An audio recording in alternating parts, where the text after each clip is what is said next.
Hello, everybody. Welcome back to the Painted Arrow podcast. I have Devin Cole in the house today. What? Which is a rarity.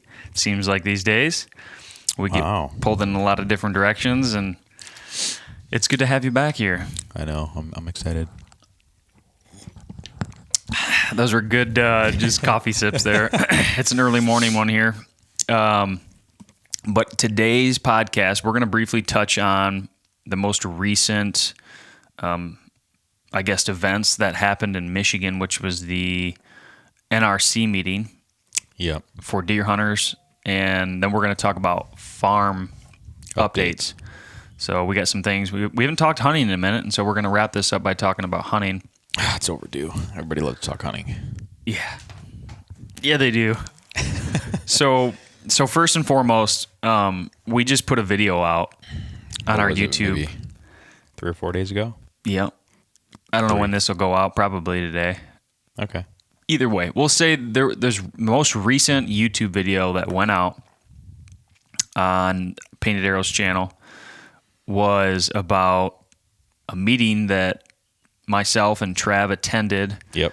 in Lansing, Michigan, where we sat in on basically the votings of a lot of different proposals and objectives that have been brought up within the state within the last 7, 8, 9, 10 year to basically change the regulations for 2024 and 2025. So all the votings for these new objectives and proposals and amendments, they were on July 11th. And we went to that and we covered this story of, like what happened. Mm-hmm. And as we went, to say the least, it was very ambiguous and confusing. The process wasn't clear. And we basically made that evident in the video. And the comment section went Crazy. just hot. I mean, it's obviously a topic that, a lot of Michigan hunters are passionate about. Right. And you can see there's a lot of continuity in some ways, and there's a lot of deviation, in terms of people's opinion, the public opinion. It seems to be, I don't know.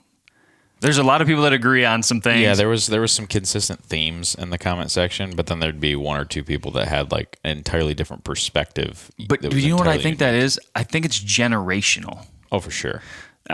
So I think big part of it. There's generational differences. If I had to sum it up, that's what I personally think. And I don't have any data, but just from interacting with the people that we did, it's very much a generational difference of opinion. Yeah. Which is not okay. right or wrong. Yeah, it's not right or wrong. But all this to say, I wanted to make sure we got on here.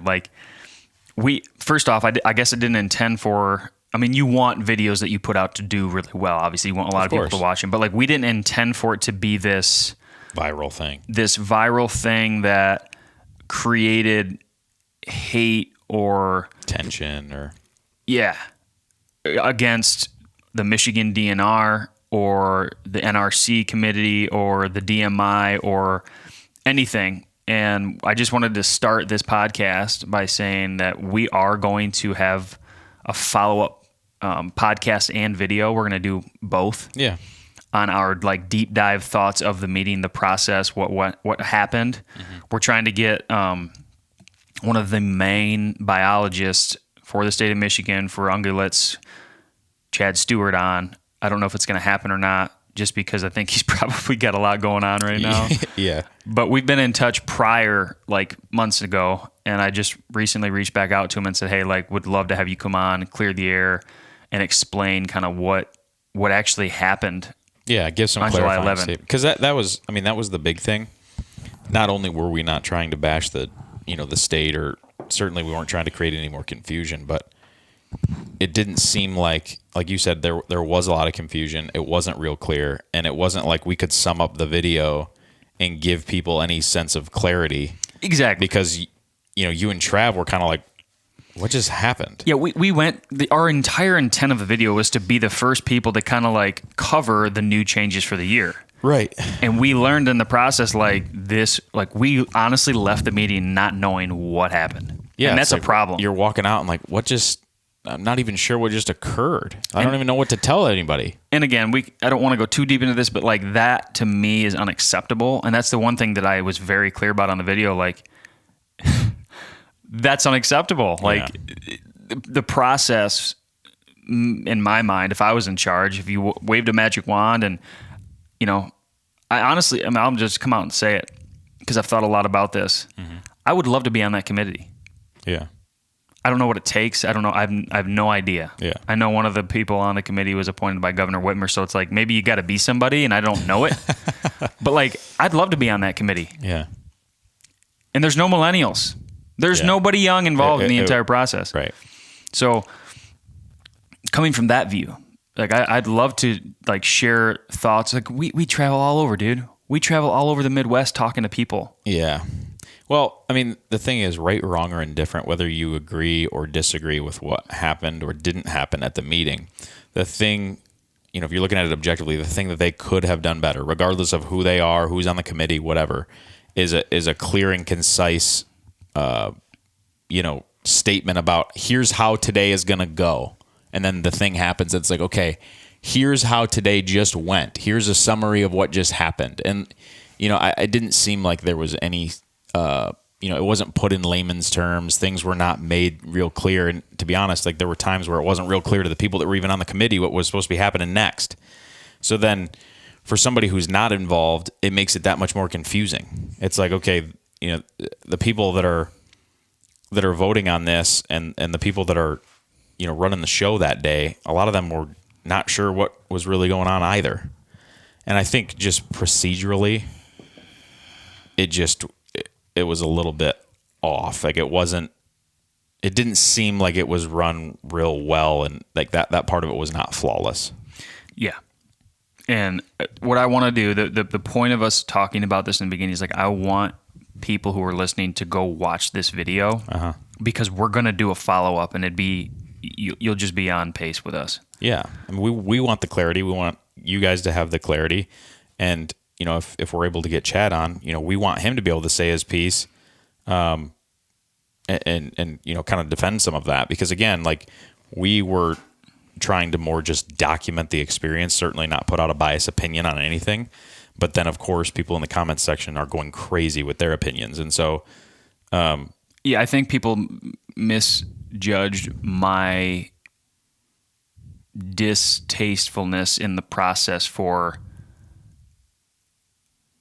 we don't support Michigan DNR. Yeah, people jumped to major conclusions, and I think you were very fair and very clear that like, hey, I'm just telling you what is happening today and how I feel and what I know and what I don't know. Like I'm not, you weren't making any statements specific to your opinions. It was just like, here's what's happening next, and here's what just happened, and something just happened, and I'm not even sure what it was, and like, you know what I mean?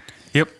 So the video is called "What the News Isn't Telling You About Michigan Deer Hunters NRC Meeting Recap July 2024." So if you go to Painted Arrow on YouTube, I think it's Painted Arrow Outdoors.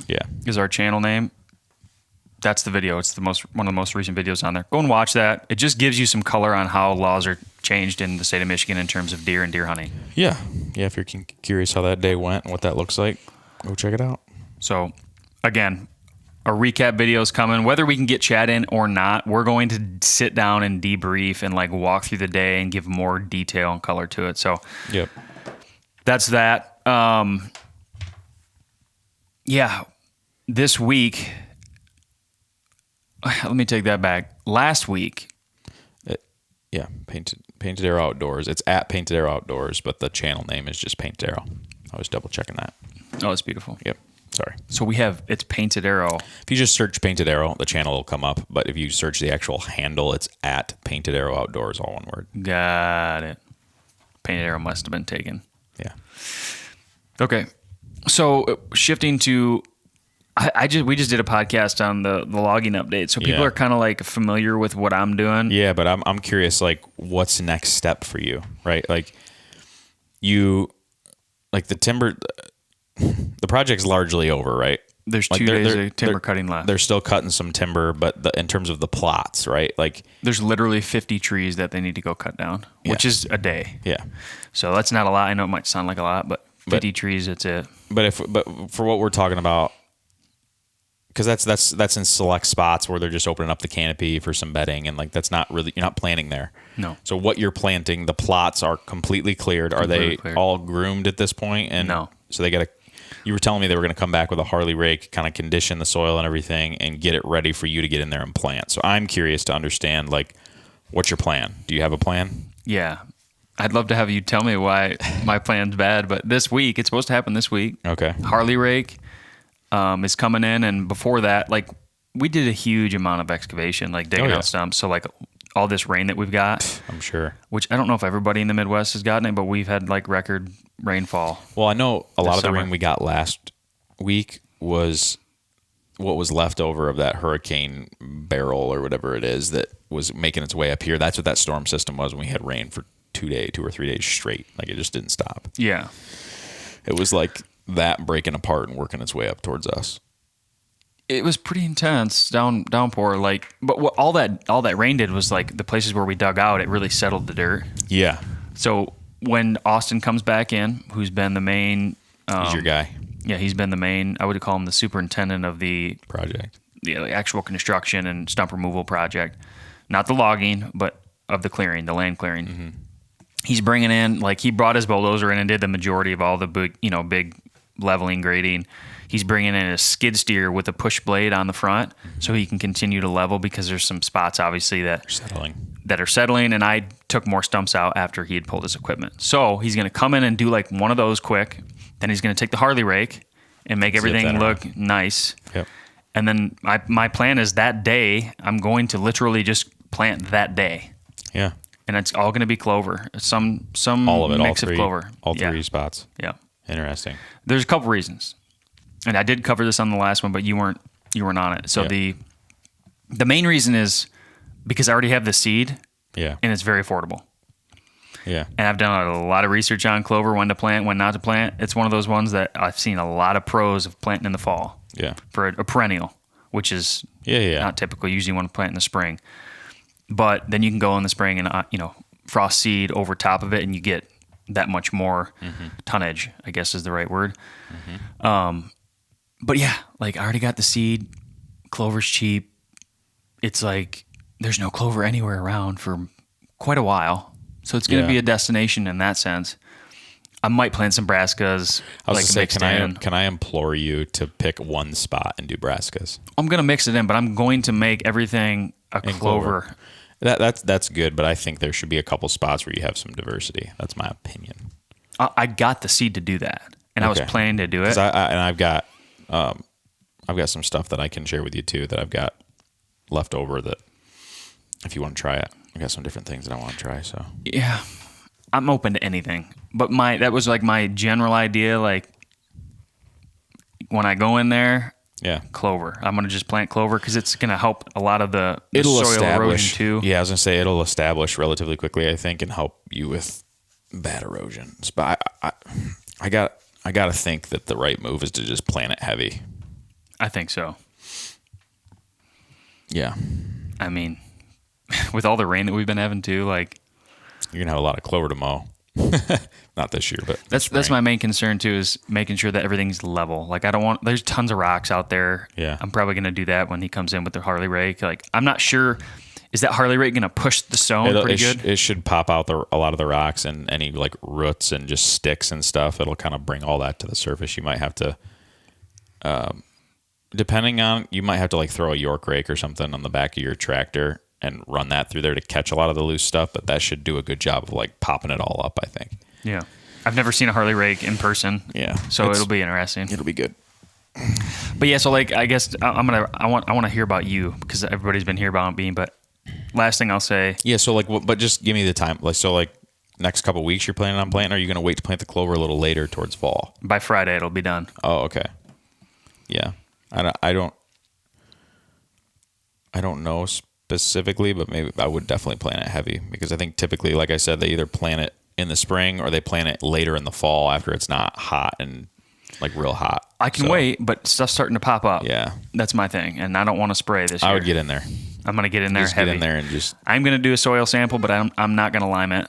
Yeah. I'm not. because there's so much. Like I think if you took five, like a half acre, I think if you took 5 soil samples from the half acre, they'd all be drastically different because the soil's been up, down, turned, sideways. Yeah. That's my thoughts. But I'm going to do it just to document. Yeah. Okay. But the last thing I'll say, what I'm doing right now, like the thing that I'm really focusing on right now, like the last 4 days, I'm getting in there and with a chainsaw and I'm cutting lanes for these deer to move through this. I mean, we got 70 acres of just tops and crap. It's everywhere. crazy. I mean, and you think of tops and you think small brush, but it's like big tops. You think about Yeah. so it's like deer can't maneuver through. So I'm getting in there and I'm just cutting like Lane. a section. So like literally you could just walk through it. It's a hallway. That's it. And I'm doing a lot of that so that specifically the deer can get to Yeah. where I want them to go. And it's kind of like picking like their travel route. I was going to say that's going to help with predicting travel and helping you set stand locations. Yep. Or that's another thing. If I'm you, after the amount of work that they've done in there, did it completely, like, do you have a lot of stands to move and new stands to set based on? Oh, yeah. Like, I imagine all of it's blown to pieces. Everything's upside Like, down. there's probably a couple of locations you'll keep. But I imagine there's a lot you won't. You need to come see it. Yeah. They've turned it upside down. I was out there when all 3 plots were cleared. But there was definitely some leveling still to do, a lot of tops to move still. But I've seen like the actual full footprint. But in the back where they hadn't started yet, What? the back, like Oh, the actual, not the plots, you're saying just the cutting in the back. behind the cut where they're Yeah. cutting a lot of those trees, Yeah. they made a mess back there. Really? I mean, they did exactly what they were supposed to do, but it's just Just you weren't quite picturing because it. we cut that hard specifically for bedding. Really? Oh yeah, that thumb back there, that point, No way. it's tore up. It like you With as like, much rain as we're still getting, you basically could have put a food plot where they cleared. no way. Oh yeah.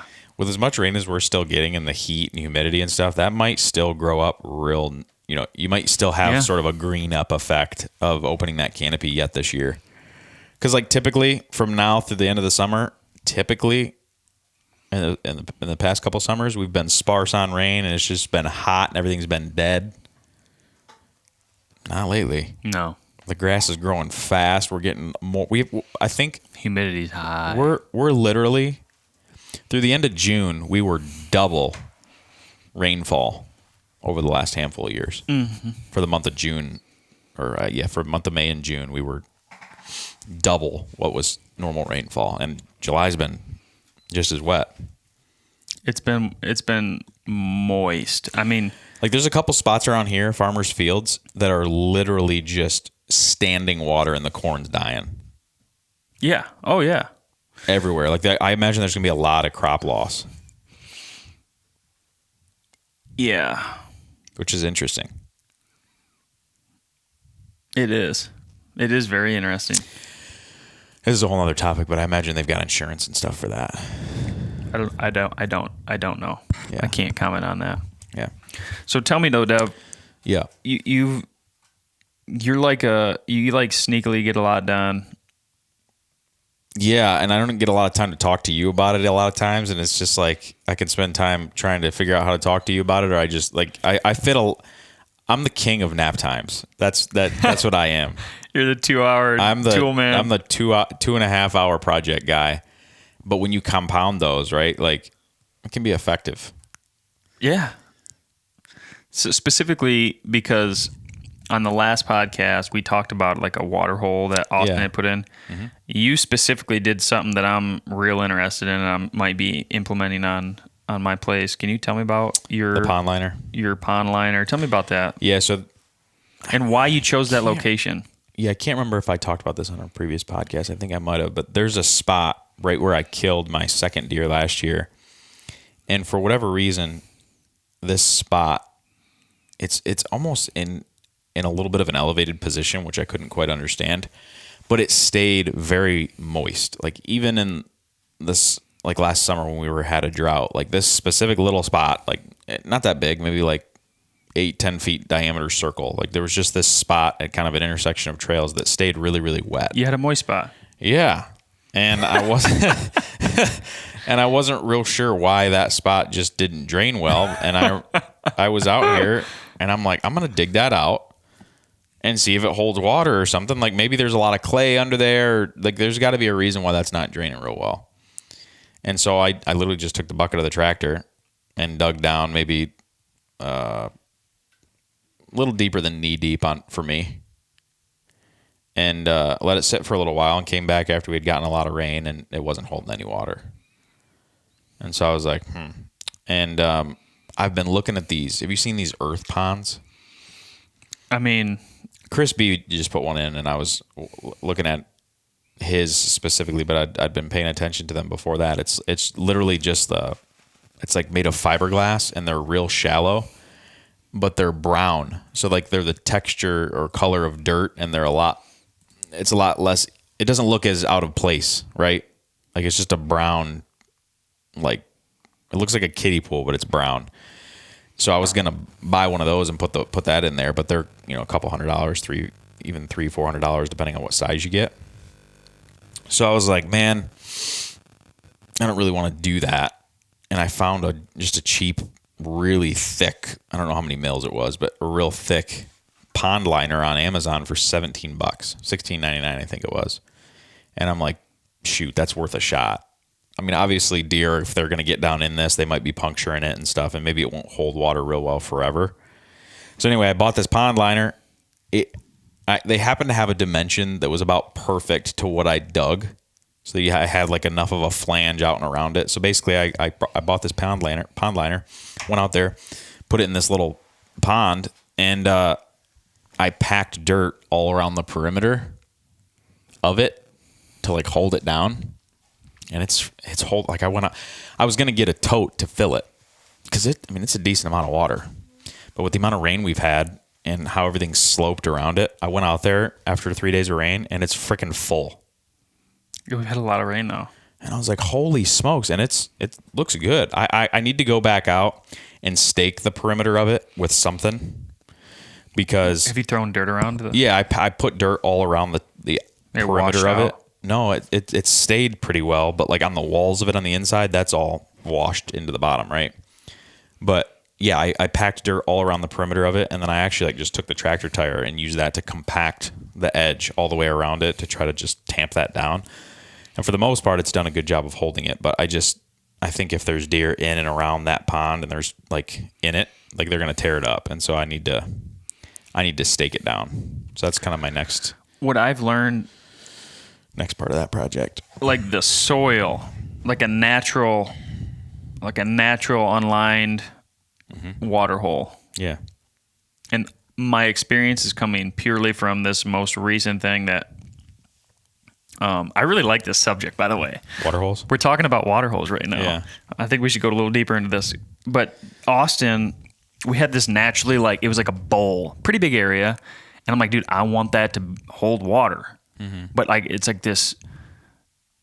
It's like you could potentially plant. Big. It's like a pond. It's not a pond. It's huge. It's not that big. Okay. Like the water in it's like. So you got water in it as big as this table. Oh yeah, but like he specifically pushed a bunch of clay down in there. Oh, did he? So like let's say that goes somewhat dry, and I took a pond liner and just put it in the bottom, and didn't do anything, but just put like it would hold all year for sure. Yeah. And it might, because as it rains, it's pulling more of the clay down into this bottom. But like, if you were to do nothing from here on out, I bet you that'd hold water all year. Oh, I'm sure. I just don't want it to get torn up, so I'm going to at least stake it down so that for some reason it doesn't get pulled in on itself. But I'm just going to stake the perimeter with some stakes, and I'm literally going to cover up a little more dirt, maybe put some rocks around it. I've thought about that too. And the other thing I got to add, this is a rookie move on my part, I got to add a critter stick. That's like a common thing that you throw into your ponds when you put them in. It's just a log that you lay in there so that if smaller critters they fall in it, they don't drown. They've got a stick to climb out. A critter stick? Yeah. Is it like, you're just talking about like something just grabbing a log, Okay. or a piece of brush or something, just like a stick to lay in it that's leaning out of it so that if something fell in there, they have a way to crawl out. It sounds like because they drown in there. It sounds like a product. The critter stick, yeah. Like seriously, I thought Like we should do a little video on that. Yeah. The critter stick. Yep. Hot tip of the day, the critter stick. Dave McChesney. Shouts out to Dave McChesney. He called me out on that. And I had seen it. I've seen some other people talking about it, and I had honestly just forgotten to do it. And he's like, "Don't forget your critter stick." Chesney did. Yeah, when I posted a picture of that pond. So thanks to him, I'm gonna add that here. Make sure that's in there. So he informed you of that. He did. I had seen something on YouTube about it, but then when I finished the pond, I just forgot to do it. Should I get one? A pond? No, a critter stick. Yeah, you should throw a stick down in there if you don't want critters drowning in your pond. A critter stick. Yep. I'll be damned. I'll be damned. So it's really hard to tell you where I'm talking about, but we're on the topic of water holes, and I wasn't planning on discussing all this, but you know the spot that I just referred to. You know that spot. Yeah, I do. It's at the back of plot 2, yeah? Yeah. So up in plot 3 there on the top of the hill, on one of the tits there. Yeah. There, actually, 2 things I have to. This is like on topic here, actually. Yeah. So this is crazy. So last day of that excavator, I was Humping it. I was in it, and I'm looking around like what needs to be done. This is the last, like making my last walkthrough in my head checklist. Literally took a 20-minute just walk. I actually walked around like, is there anything that I could use this for right now before I drive it out? And one of the things I did up on the top of plot 3 is I dug a big hole. Really? I did. Why? For water. But I got down in it pretty good, and it's all sandy. Yeah. There's no way it'll hold. Yeah. No way. Did you fill it back in? Didn't. But I was planning on doing something with it, like maybe pushing a little bit of it back in and getting a liner or something. Yeah. Because not too far from where I dug it, there's like a natural low spot that does hold water. Interesting. But it won't because there's a bunch of brush in it now. And I was like, we had to put brush there, and I didn't want to, but we had to. So unless I burn it all out in a year or whatever, it ain't going to ever be used for water. Mm-hmm. So I dug this hole next to it. So that's kind of like this question mark right now. I'll send you a link to those pond liners I bought. So. I'd love your opinion on it, though. Yeah. Because I might just fill it in. Yeah.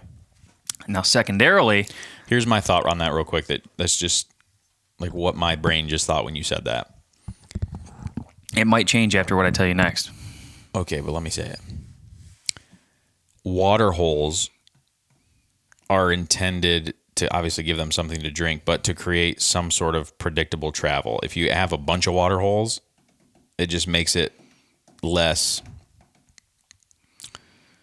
you know what I mean? Like less advantageous, right?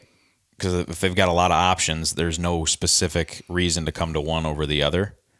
So if there's not a lot of water around, having one in a very strategic location for a kill site, to me, is going to give you a better benefit, I think. Unless they're drastically different locations and it makes sense to have them both there. But I'm saying, like, if you've got a couple all close together, I don't know if that makes much sense. Yeah, I just did it with zero, like, yeah. I'm like, I might use this kind of thing. Exactly, yeah, I know. I'm just thinking, like, where my brain's at right now. And I'm thinking I'll fill it in at some point because of what I'm about to tell you next. So both the high points or the teats, and then there's that cleavage. Mm-hmm. Think about what I was just telling you with the first water hole, how a lot of the rain waters brought a lot of that clay down in there. Yeah. What do you think's down in there in the cleavage right now? Water? There's a lot of water down there. I thought you filled that in.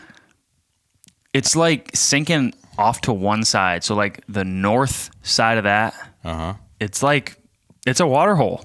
But there's a land bridge that's like a saddle. Like I thought he was going to fill in part of that saddle in between so that you could get from one to the other with equipment and stuff. It's still pretty steep. Really? Yeah. Like you could sled down it. Like in the winter, we might go sledding out there. Yeah. But it was like that before. It's kind of cool because what's going to happen is like if you picture it, like here's this. I like that spot for a water hole. Oh, me too, and here's why. So high point, and there's that strip of in the middle. A saddle. This little circle right here is the water. Yeah. So think about corn or something in there, and there's like this little secluded little edge. Ooh. There's some good trees around that hill too, on the sides of that. I don't know how I'd access it, but there are. We could access it from the north, maybe. There's a lot to show you in there. Yep. The detail is what really kills deer, I think. The detail, the setup. Devil's in the details. But maybe we should do a water hole. What do they say? You shoot them during the fall, but you kill them during the summer, during the off season.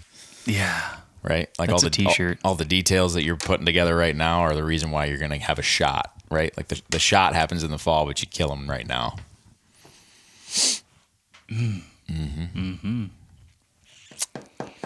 Tell me more. Yeah, so water hole, that's a smaller project. One of the bigger things I've done this year is the miscanthus grass project that I did for Give us an update on that. dude, most of it's taller than me. It's kind of crazy. Like it's done much better than I would have expected. Like a lot of people have documented on YouTube, year 1 growth update, year 2 growth update. Most of the people I've seen didn't necessarily have stuff taller, like, 5.5, 6 foot tall year 1. And almost all of mine is. There's still some late sprouts that are coming up that are not What do you quite attribute knee-high that yet. to? I don't know. I have no idea. I didn't fertilize. I just did a good job of weed control for the first 60 to 90 days. Does everything to do with the actual... It's got good sun. That's what I was going to say. I was going to say sun or the actual rhizomes that you planted. Yeah, I think the real world stuff's good. I used real world, and I've heard a lot of people talk really good about it. I've got conifers flanking both sides of it, so I think it also is getting a pretty regimented amount of sun. You know what I mean? Mm-hmm. So like when it's like certain parts of it are shaded for the day, and then it comes up and it gets direct sunlight for a specific period of time, and then the other side of it's shaded for It's perfect. I think it's getting like a very, like I said, regimented amount of sun, and we've had really good amount of rain, and it's just doing really well. And if so each rhizome is maybe pushing 1 to 2 stalks right now, and I did 5 rows. One of the 5 rows didn't come in that well, and I don't know why that would be. I did have some weird rhizomes that were darker, and I wasn't sure if they were going to do well, so I'm curious if maybe that had something to do with it. Mine's spotty. Yeah. Like 50% of mine did not come in. But that doesn't mean anything. What do you mean? It means those rhizomes can still push, and they might still push something even only shin high this year. But then next year, you might have 3 or 4 stalks come out of that rhizome that are taller than you. So keep that in mind. But I've got some that are just now popping through that are shin knee high, but a lot of them are 2 and 3 stalks out of that rhizome that are as tall as me. So next year, if there's 3 and 5 stalks out of each one, and they're 7, 8, 9 foot tall, that's going to be really, really cool. There's like a lot of, and I've let the grass on the back side of it go. There's deer and specifically does and fawns in that all the time. And then on the back side of that, so if you remember when I disked all that this spring, I was thinking I was going to maybe plant corn there. And I opted not to do it. So at the front of that is where the miscanthus strip is. And then on the back side of it's all just long grass right now. But on the back side of that, I was out of town or something. And I'm like, would you, because I was worried about erosion and different things. And I was like, can we just go top dress that in clover for me? And you did. You remember that? Yeah. It didn't, because all the weeds came in and choked it out. But there's like a maybe 10 to 15 yard strip on the very back edge of it where it meets the timber that I just bush hogged 2 weeks ago. Just a little spot. And the clover exploded. So you went and cut the whole thing? So, no, I haven't cut the whole thing, but my point is where I went in and cut out the weeds that were choking out the clover that you already seeded, now that it's getting sunlight and stuff, clover everywhere back there. So why didn't you cut everything else? I don't know. You should I kind of like the security of it. Like the weeds are all, my shoulder height. Like the deer, I just like that the deer can kind of travel through that and they're not staring up into the yard until the wall gets established. Once that's established, I'll put a bean field back there. I don't know. So that's cool. That'd be interesting. That's cool. And then, the big food plot that I talked a lot about last year that was maybe more like a trapezoid. I can't remember. I didn't pass that class. You're going to have to. You're going to have to you're going to have to help me explain it. But basically, I did a food plot in a strategic shape last year that was almost like a rectangle, but one side of it was more slanted, right? Yeah, it was a trapezoid. Yeah, and that was to kind of direct travel from a bedding area to another bedding area. I'm now only planting 2 sides of that rectangle. The other 2 sides I'm not planting. And there's a number of reasons, but it's mainly just because I want to see how it changes things. I felt like last year there was so much opportunity, and there were just all these different spots that they could pop their head in and get a bite, and they weren't reachable for me. They weren't spots that I could have stand locations. And so now I'm letting those two sides be more travel routes to spots that now I can have kill locations. And I'm just trying to see if it changes things. I mean, anytime you're in the early stages of a new property, like, I think it's important to try new things and document how they impact it. And just so you have an idea, like, you've got to figure a property out. So I know what I think it did to my hunting last year, and I'm going to see what it does this year. So I'm planning about that food plot in terms of acreage is about half the size. It was a 2-acre food plot last year. It's going to be a 1 acre this year. So we'll see how that goes. And I've got some stands I still want to move. The other clover plot that I've been keeping bush hogged all year, that's crazy. I mean, I've got clover almost up to my knee. That's a luscious white Dutch clover, and it's sweet. So that's going to be a cool little kill spot. The surrounding stuff around that's growing up really, really thick too. So those deer are going to feel real secure down in that little spot. And yeah, I'm just honestly having kids and less time in a weird way is a blessing, because I'm being very strategic with the time that I get to go in and out, but I'm in and out of there way less than I was last year. So let me ask you though, before you go on that tangent, the clover plot that's doing real well, what do you attribute the success to? Like, why? Well, we seeded it heavy, and it was delayed before it really came in, but since early spring, I've kept it mowed to keep the weeds out of it, and it's crazy. The spots that just cook in the sun definitely aren't doing as well. There's some spots that get sun but then are shaded as well throughout the day, and those are the spots that are doing really, really well. But I don't know.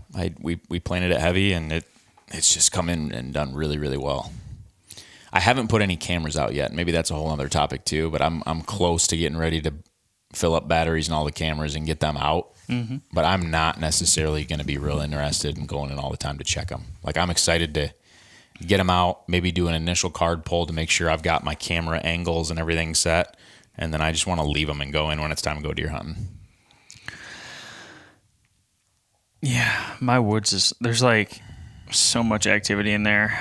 That's probably a whole other topic too, but I don't know if there's going to be any like crazy deer traffic. Everything's different. That's the thing. I think, are you going to plant a food plot and have a buck that calls that home, that's living in there and comes to the same spot all the time? Probably not. But just how different everything is.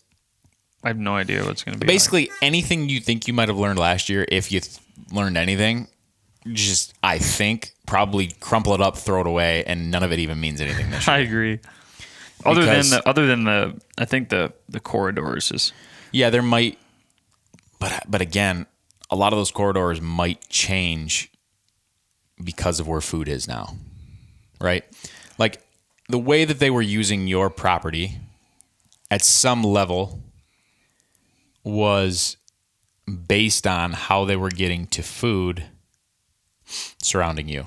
And there's really only one spot where there was good ag, right? Yeah. So how they traveled through your property was relatively predictable, or should be, until the rut. And then, there wasn't probably much of a pattern to the travel. It was probably more sporadic. You were hunting scrapes and rubs and that kind of thing. But now, I just think you're in for it. Like, the Crickwoods is a whole other topic, but like the deer hunting and the predictability and the amount of bucks that I saw changed overnight when I decided to put a food plot in out there. And then last year I didn't. And it was like, yeah, there was a good buck in there, but there was no rhyme or reason to what he was doing seemingly, and it was way harder to hunt. I think you having a bunch of food is going to mean there's a bunch of does. when there's a bunch of does, you're going to have bucks coming and checking out all those does. I think it's going to change the hunting.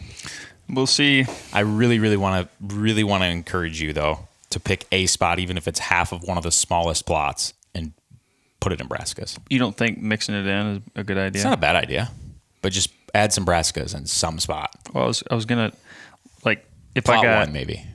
Yeah, I would do plot one. I could maybe easily do that. Do plot one in clover and brassicas, the whole thing. Yeah, it'd be pretty easy. Please do that. I could do that with all the other plots too. Why not? I don't know. Just don't choke it out. Plant the clover less heavy if you do that. And I personally maybe you come in and be a guest on that episode. I'd love to, because you know what you're doing a little more than I do. I think you two, maybe as a test, because 19's not cheap. Maybe fertilize one of the. I think you got to fertilize. You said you weren't going to do lime. That's fine, but I would get some 19 in there. What was that, $50 a bag? I don't even know what it's going for right now, but I got a guy. You got a guy? I got a guy. I got a guy who bought pallets of it when it was much cheaper that we can. Oh, you know what that is right there? Bags from. That's tick? poison ivy. Nice. That was a really, I don't know, sporadic episode, but no, yeah, I think dude, farm updates. I'm finding nap times when the boys are taking 2 and 3 hour naps, and I'm getting outside and just getting some things done. So my plot is ready to till and plant now. That's one of the major things that still has to happen. I got to decide if I'm getting over the Crick Woods to put a plot in over there. You are. I don't know when and how I'm going to make that happen, but I got to figure that one out. And then I've got stands to move out here, and then I got to create cameras to deploy. But in terms of projects, like move some stands, throw out some cameras, get the food plot in the ground, and that's it. Yeah. And then I just want to stay out. I want to put in that food plot with you over there. Over there. Yeah. I could use that help because that's like a. Let's do it next week. I need to get it sprayed, probably, and then I need to till and plant all in one day. Okay. Consider it done. So that's actually not a bad idea because if you can help me with that, what I can do is I'll get the sprayer rigged up on the Coyote. I can shoot over there with the trailer and get it sprayed. And then we'll literally, I have to bush hog it though. I don't know what to do. We'll figure that out. Yeah. All right, people. This Friday, we teased this on the last podcast. Yeah. But we switched it up because the NRC meeting, that YouTube video took the place of the one that we were going to launch on Friday last week. So this Friday, we're releasing a YouTube video of Big Daddy Devin shooting a buck, filmed entirely on a cellular device. The whole video. The whole thing. All of the footage in the video was filmed on an iPhone. So don't miss that YouTube video coming out this Friday. I think it's going to be at 5 p.m. Eastern Standard Time. Oh, yeah. Check that video out. Devin, any final thoughts today? Oh, boy. Not really. I mean, I think if I were to jump back to the NRC thing for a minute, like if you're one of the people that feels a specific type of way or you're frustrated or you're pissed off or whatever, I would encourage you to stop complaining about it and figure out a way to get involved. And we're taking it as a responsibility to try to gain some knowledge so we can offer, anybody that has reached out to us a way to get involved. Mm-hmm. We're gonna try to help facilitate that, and we got to get some knowledge on what that looks like. But we're going to try to be educating people on ways that they can get involved if they're unhappy with how things are going currently. But again, like if you're unhappy, don't complain about it. Figure out a way to get involved and help make change. And I think that's probably one of my final thoughts there. And then on the farm stuff, I'm starting to get itchy. Like deer season's closer than we all think, and it's not that far away. And I'm just excited to be in the woods. I could not have said it better. Why I'm gonna opt out of having the final thought because yours covered mine. Okay, right on. Okay, everybody. Thanks for following along with this one. We will catch you on the next episode. See ya.